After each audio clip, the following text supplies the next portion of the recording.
ndabasuhuje, nitwa Munyaneza Antoine.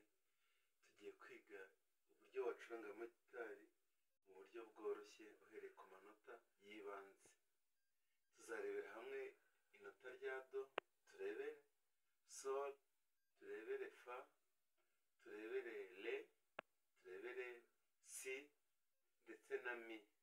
Tuzareba n'amamineri, la mineri, re mineri, tuzareba n'inota rya fa. Aya ni amanota y'ingenzi ashobora kugufasha kuba wacuranga gitari mu gihe gitoya. Nk'uko mubireba rero, iyi ni gitari acoustic. Muri make tugiye gutangirira ku inota rya do. Inota rya do, urabona iyi gitari yacu, tugiye kureba ukuntu rifatwa. Ufata uru rutoki, uru, ukaza kuri uyu murya wa kabiri,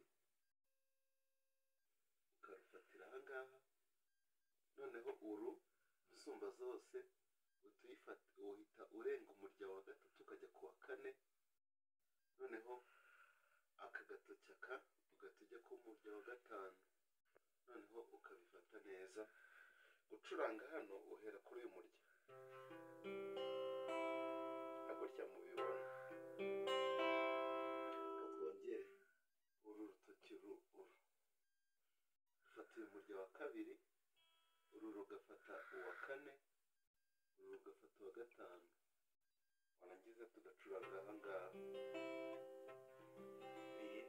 Iri ni inota bita do.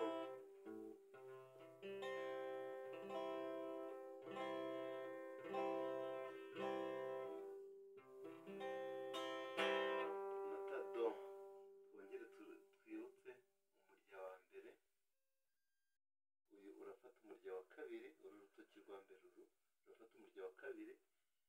Uyu musumba zose ifata umurya wa kane, ubwo urarengaho umurya umwe, urundi rufata umurya wa gatanu, ubundi ucurange gutya. Ibi niryo bita do.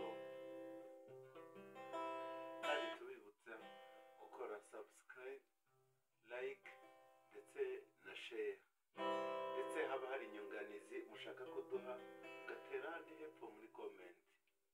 Sawa, murakoze. Tuzakomeza dusubire umunsi w'ejo n'irindi nota rya sol kuri iyi channel yacu.